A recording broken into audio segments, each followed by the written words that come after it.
Salve, rapaziada, vocês estão parados? Como é que vocês? Seguinte, nós vamos aqui. Chaplin, a maior propaganda antinazista da história do nosso querido Zilla. Bom, eu sou sincero, eu gosto dessas coisas de Segunda Guerra Mundial e tal, coisas antinazistas, porque eu odeio nazistas. Se você é nazista, sai do meu canal. Bom, vamos começar aqui? 3, 2, 1, play! Ok, bora voltar no tempo. Não tanto assim. Ok. Em 1937, o mundo estava passando por um período complicado. Nessa época, o nazifascismo na Alemanha estava crescendo absurdamente pela liderança de Adolf Hitler, que despertou de vez a revolta da população por conta da humilhação e a crise econômica que o país sofreu lá na Primeira Guerra Mundial. Você não precisa ser um gênio da história para saber que a essa altura ainda faltam 2 anos para o início da Segunda Guerra, mas o crescimento do movimento nazista e sua ideologia antissemitista já era perceptível para o mundo inteiro. E uma das pessoas que sabiam que era questão de tempo para tudo isso tomar outras proporções era simplesmente uma das figuras mais famosas do mundo, o rei do cinema mudo, Charlie Chaplin. O ator tinha acabado de lançar... Pior, né? O próprio Chaplin sabia que isso ia dar um problema, aí depois ele finalizou o Carlitos, tá ligado? Ele tirou o Carlitos de meio que circulação, ele tinha ganhado meio que uma guerra lá em Hollywood contra ele e o Carlitos, que o Carlitos tinha que falar ou não, tá ligado? Ficava meio ambíguo isso, mas, cara, o Bigodinho ajudou muito ao Chaplin fazer o filme de 39, cara, muito foda. Um dos seus maiores sucessos até hoje, o filme Tempos Modernos. E à procura de novas ideias enquanto reparava no caos que estava chegando, Chaplin notou algumas semelhanças curiosas que ele tinha com o ditador, como por exemplo os dois terem nascido no mesmo ano, com apenas 4 dias de diferença. Mas o que realmente importava é uma característica comum de Hitler e seu personagem mais famoso. O diretor de cinema Alexander Korda, que era um amigo pessoal de Chaplin, sugeriu uma ideia a partir disso mesmo que vocês estão pensando. O bigode. Isso martelou bastante na cabeça de Charles, que conhecia sua capacidade de abordar problemas políticos com humor, e a partir daí ele começou a concretizar o que seria seu maior sucesso, mas principalmente a maior propaganda antinazista da história. Estamos falando de O Grande Ditador.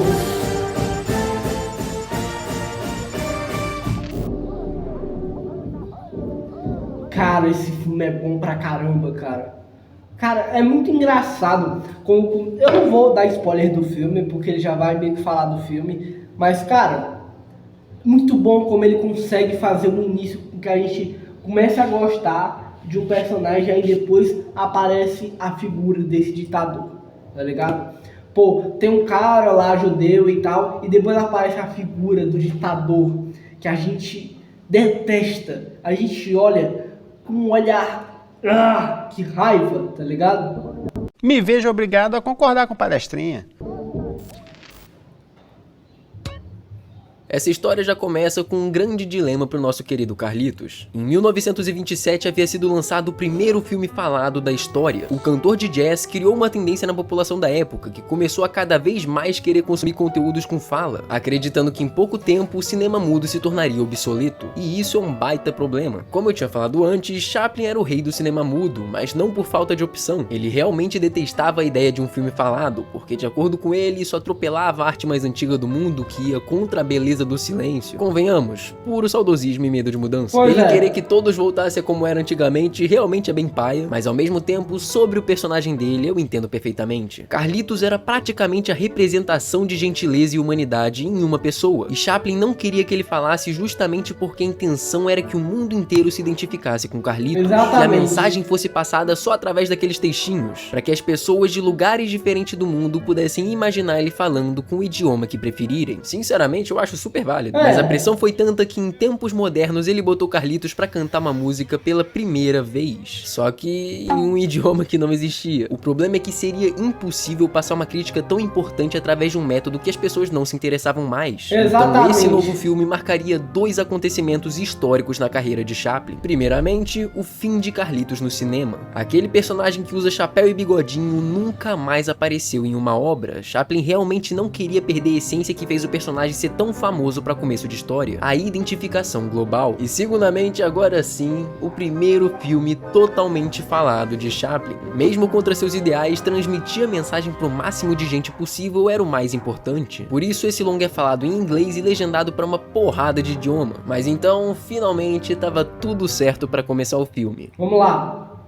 Né? A situação é bem mais complicada do que parece. Não é surpresa eu dizer o quão polêmico seria um filme desse ser produzido antes mesmo de começar uma guerra, mas para entender isso um pouco melhor, vamos falar de história. De forma bem resumida e fácil de entender, a Segunda Guerra Mundial começou por conta da Primeira. Lá na Primeira Guerra existiam dois grupos inimigos formados por 3 países. A Tríplice Aliança, que tinha a Alemanha fazendo parte, contra a Tríplice Entente, que tinha a França e o Reino Unido. Como você deve saber, a Tríplice Entente saiu vitoriosa. Então foi criado um tratado que puniria os países perdedores, mas principalmente a Alemanha, que era a mais boladona do grupo. Então em 1919 foi criado o Tratado de Versalhes, que simplesmente cuspiu na cara da Alemanha. Eles limitaram todos os artifícios de guerra, acataram todas as colônias que ela tinha, além de fazer eles pagarem uma indenização altíssima, que foi um fator muito importante para a maior crise econômica do país até hoje. A Alemanha estava ferrada, eles precisavam de alguém que devolvesse a luz depois de tanta humilhação. E foi aí que chegou o tal de Adolfo. Por diferentes problemas que a democracia liberal estava passando em vários lugares do mundo, inclusive na própria Alemanha, movimentos autoritários estavam se tornando cada vez mais populares e o povo precisava de alguém que realmente demonstrasse recuperação pro que o país um dia já foi. E se tem uma coisa que Hitler sabia fazer muito bem, era convencer o povo. Depois de chegar no poder, o Bigodinho realmente tinha um plano para colocar as economias no eixo. O problema é que para isso ele precisaria descumprir o Tratado de Versalhes. A Alemanha começou a aumentar o poder militar de novo e principalmente iniciou o plano de expansionismo territorial, que aumentava cada vez mais o poder do país.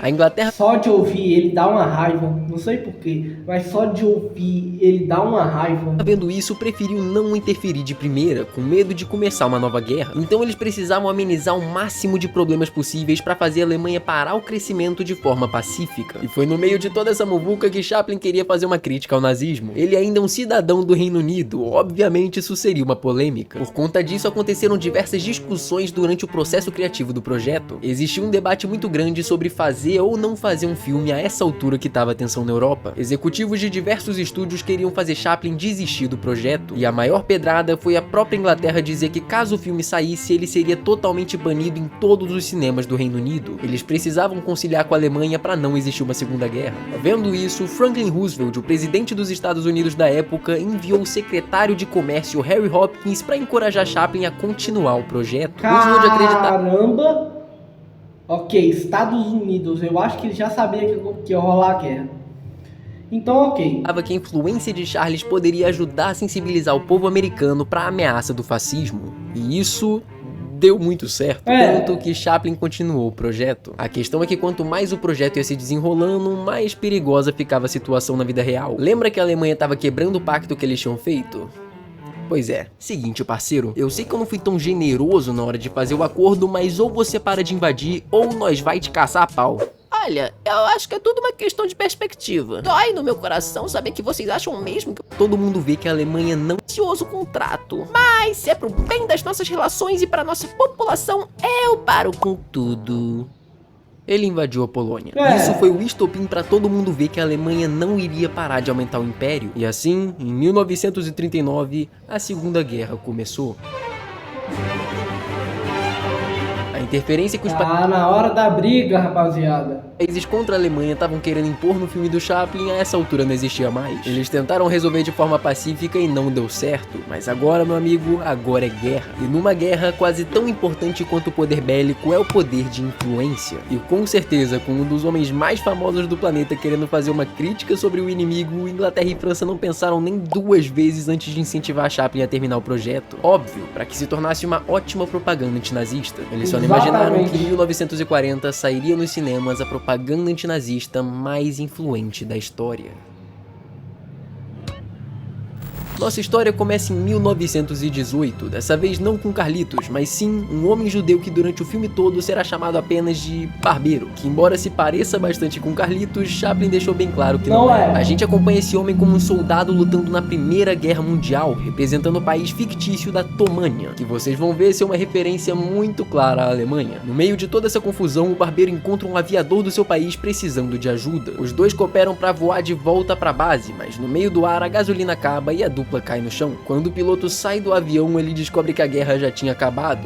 E adivinha? A Tomânia perdeu, assim como a Alemanha. O filme então tem um pulo de tempo bem grande, que mostra depois de 20 anos da Primeira Guerra, quando o recente partido de Hinkel toma o poder da Tomânia. E assim, acho que eu não preciso falar o que Hinkel faz referência. Ao mesmo tempo, a gente descobre que depois daquela queda de avião, o Barbeiro ficou 20 anos em coma para acordar em uma Tomânia bem diferente do que ele lembrava. Marcando o cinema, temos logo no início o primeiro discurso de Hinkel, que agora sim mostra o quão descarada é a sátira feita a Hitler, até porque ele fala um idioma inventado, que teoricamente seria nativo dos tomanianos, eu não sei, que Chaplin usa como base os ritmos sonoros do alemão, então embora seja uma língua nunca vista antes, pra quem não sabe nada de alemão, com certeza dá pra dar uma enganada, o que por sinal gera muitas cenas boas.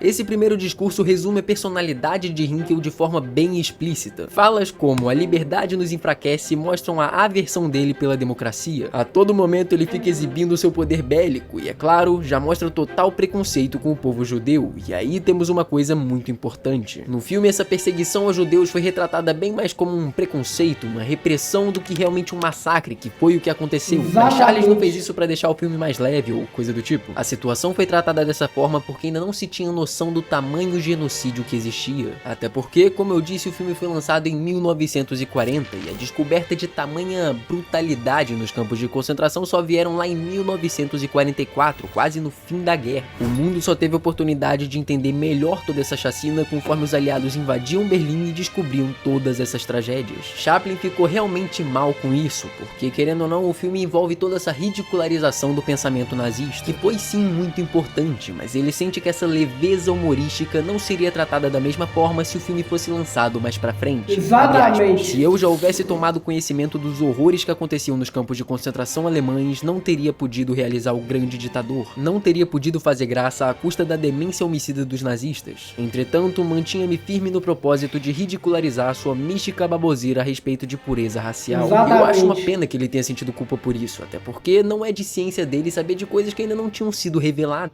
É complicado essas coisas, porque, mano, basicamente, cara, você tá fazendo um negócio sobre algo que, às vezes, é uma coisa muito pior, que você não sabia até aquele momento, tá ligado? E você lançou a tal coisa, e às vezes, porra, não sabia que era ruim, tá ligado? Que não era algo bom, sabe? Exatamente. Mas eu só deixo essa mensagem aqui pra vocês entenderem que a realidade foi muito, mas muito pior do que a retratada no filme. O barbeiro, depois de tanto tempo hospitalizado, volta pra sua barbearia como se nada tivesse acontecido. Ele ainda tá com as memórias bem confusas em relação ao que rolou durante esse período. Ele sinceramente acha que se passaram só algumas semanas, mas na verdade foram 20 longos anos.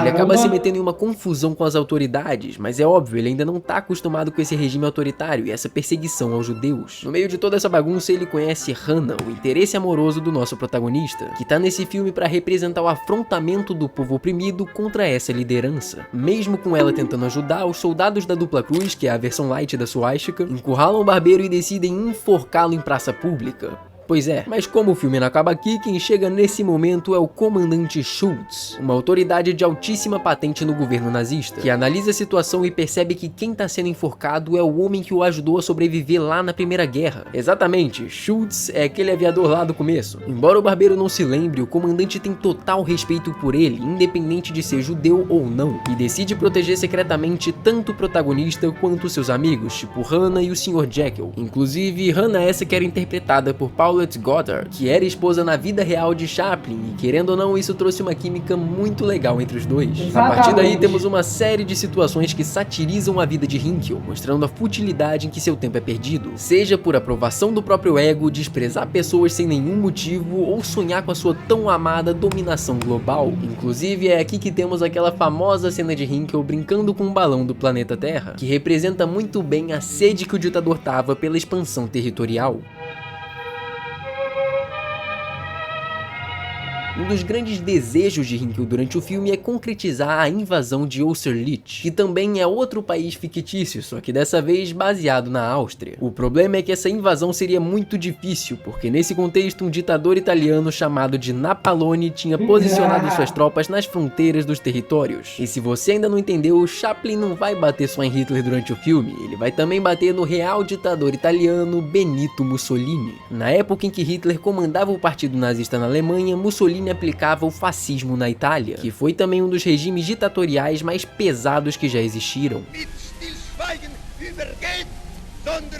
Para convencer Napoleão a não interferir nos avanços territoriais da Tomânia, Hinkel o convida até o país para que cheguem a um acordo, assim como aconteceu na vida real. Existiram muitos motivos para que Hitler formasse uma aliança com Benito, e um deles era justamente envolvendo a vontade de Adolf de formar uma grande Alemanha, unificando todos os países que tinham o alemão como uma das línguas principais. Esse processo de anexação ficou conhecido como Anschluss, que significa conexão. Mesmo um pouco relutante, Mussolini preferiu não interferir no plano nazista, e isso foi crucial para que em 1938 a anexação da Áustria fosse bem sucedida. No filme, esse processo de Hinkel convenceu Napoleão é bem mais cômico. Os dois ficam numa disputinha de autoridade, brigam, fazem as pazes, e sinceramente para mim é uma das melhores partes.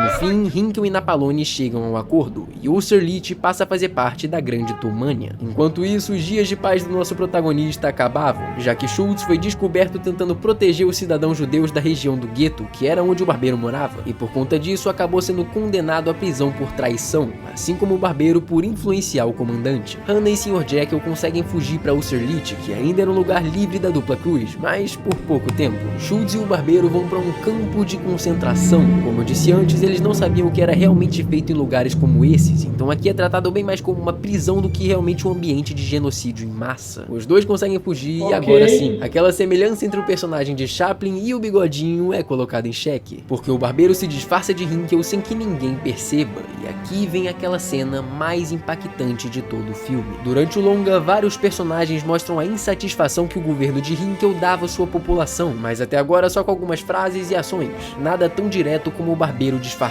que foi chamado em frente à multidão de Austerlitz para decretar a unificação com a Tomânia. Nesse momento acontece uma das cenas mais icônicas e importantes da história do cinema. Quem fala com a gente não é o barbeiro, mas sim Charlie Chaplin, representando todo o povo oprimido durante esse governo na famosa cena do discurso final. Em um ato de coragem do barbeiro e diferente de tudo que a gente tinha visto até então, Chaplin olha diretamente para a câmera e mostra com maestria o porquê esse filme não é mudo. Pois é.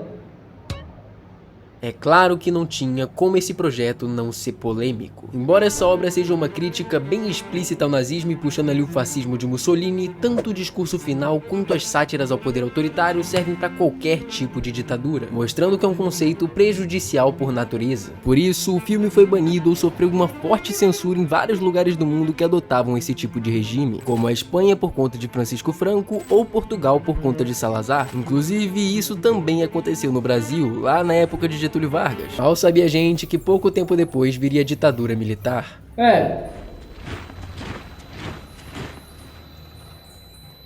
Enfim, embora diversos países não tivessem contato tão cedo com um filme tão importante assim, o que chateou bastante Chaplin, inclusive. Pessoal, eu vou fazer um negócio aqui rapidão pra o celular não descarregar, tá bom? Voltando, rapaziada. Enfim, embora diversos países não tivessem contato tão cedo com um filme tão importante assim, o que chateou bastante Chaplin, inclusive, essa obra teve uma recepção incrível e atingiu o coração de muitas pessoas que estavam passando por esse período sombrio. Muita gente estava precisando disso, um humor que satirize as coisas que estavam acontecendo na vida para tornar isso um pouco mais leve, uma obra que dê esperança, algo que conforte a população sobre tudo o que estava acontecendo. O filme teve uma estreia maravilhosa, a premiere aconteceu em 2 cinemas de Nova York e teve a presença de várias figuras icônicas, incluindo o próprio presidente dos Estados Unidos. Como eu tinha dito antes, esse longa foi simplesmente o maior sucesso da carreira de Chaplin. Foi a obra que trouxe para ele o maior retorno financeiro, mas também 5 indicações à estatueta do Oscar, e ele acabou não ganhando nenhuma. Não tem muito o que esperar do Oscar. Essa produção foi recheada de boatos muito interessantes ao longo dos anos, como por exemplo a mais famosa delas, a de que Hitler encomendou uma cópia desse filme até a Alemanha para assistir em uma sala particular de cinema, e até hoje não se sabe a sua reação.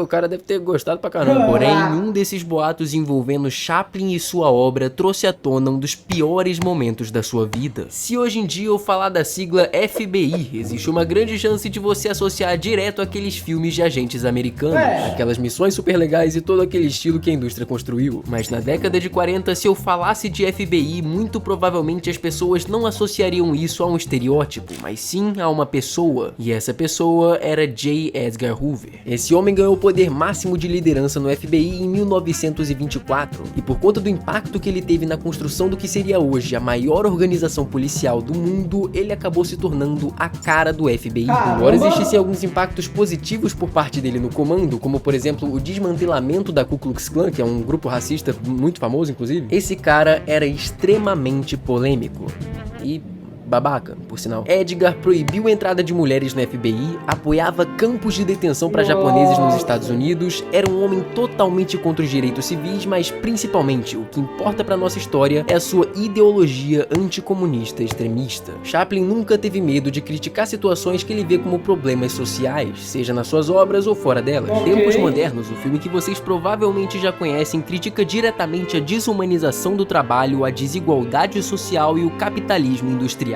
E essa última daí, meu amigo, não pegou bem pro Edgar. A partir daí, o faraguçado de comunista começou a prestar mais atenção nesse comediante. Em algumas entrevistas, Chaplin enaltecia a ideia do comunismo, embora ele saiba que na prática seja totalmente diferente, porque mesmo buscando igualdade, existia sim uma forte cultura de opressão, e justamente por isso ele não era comunista, mas pra J. Edgar já tava ruim aí. No discurso final de O Grande Ditador, Chaplin deixa bem claro que humanos não são máquinas, eles vivem e devem todos se juntar para um futuro mais humano, independente de ideologia, crença ou raça, e sim, isso foi o gatilho para Edgar. Não demorou muito para que Hoover começasse a influenciar a mídia a seu favor. Começaram a aparecer em manchetes de jornais que, mesmo sem evidência, Chaplin já foi ou pelo menos já contribuiu financeiramente para o Partido Comunista. E o problema é que isso tá acontecendo bem na época de início da Guerra Fria, que foi aquela batalha muito ideológica entre Estados Unidos e União Soviética. Já viu, né? Pouco tempo depois ainda aconteceu um caso que chocou o mundo na época, sobre Chaplin não querer assumir o filho com uma ex-namorada muito mais nova do que ele. A alegação é de que ele não queria arcar com os custos do filho e por isso ela acabou processando ele. Meu amigo, e por incrível que pareça, escuta aqui, foi comprovado que o filho não era dele. Caramba. E mesmo assim, ele perdeu o processo. Ele teve que pagar a vida de um filho que não era dele até os 21 anos. Tava ruim. Agora parece que piorou. Com cada vez mais polêmicas envolvendo o artista e o contexto que o mundo estava passando, só se afundava cada vez mais a imagem do que Chaplin estava representando de tão importante naquele período de Segunda Guerra. E a população começou a ficar indignada com o cidadão da Inglaterra reclamando da forma que o capitalismo estadunidense está sendo gerido. Chaplin tentou se defender, assim como outras diversas celebridades que eram acusadas de comunismo nessa época, tipo Martin Luther King, por exemplo. Mas isso não convenceu o povo, o que nos leva a um acontecimento realmente triste de se ver. O ano era 1952 e Chaplin tinha acabado de lançar seu mais novo filme, Luzes da Ribalta, que inclusive mostra a carreira de um artista em decadência. A estreia dessa obra aconteceria em Londres, então a viagem já era de conhecimento público. E como forma de mostrar para a população que o comunismo não afetaria o país, os Estados Unidos cancelaram o visto visto estadunidense de Chaplin um dia após a sua viagem. Ou seja, Chaplin não conseguiria mais voltar para sua casa. Isso realmente foi uma facada nas costas. Quando Chaplin descobriu, ele ficou tão mal que nem fez questão de tentar voltar para o país. Logo, se mudou para a Suíça com sua esposa e prometeu nunca mais pisar em solo americano de novo. Felizmente, essa promessa não se cumpriu. Exatamente. Porque em 1972, o mesmo ano da morte de J. Edgar Hoover, Chaplin foi convidado a participar da cerimônia do Oscar, um prêmio honorário sobre a sua grande importância na indústria cinematográfica. E o que a gente sabe muito bem implicitamente, um grande pedido de desculpas. Ainda se sentindo traído e com razão, ele decide dar uma chance para aquele povo que uma vez já acolheu ele no passado. Chaplin vai até o palco e recebe a salva de palmas mais duradoura do Oscar. Foram 12 minutos de puro reconhecimento a um homem que mudou a indústria que conhecemos.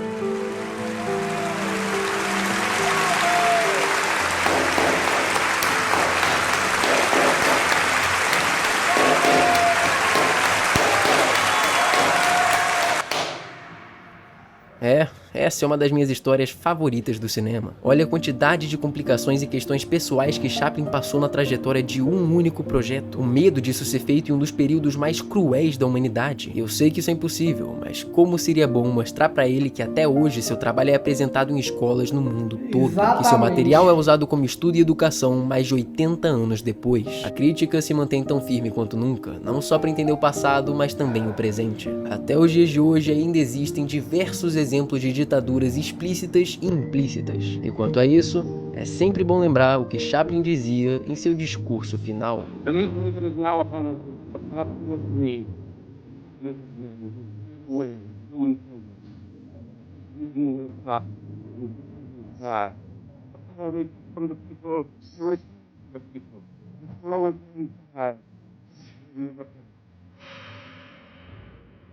Então esse foi o vídeo, espero que você tenha gostado, pelo amor de Deus me ajuda. Ai, eu tô passando mal. Você vai sair desse vídeo sem deixar o seu like, eu achei que éramos amigos. Por favor, deixa o seu like e compartilha pra um amigo esse vídeo que deu muito trabalho, vocês não têm ideia. Também não esquece... Eu entendo, irmão, sou youtuber também. Bom, pessoal, esse foi o vídeo, espero ter gostado, deixa o like e tchau.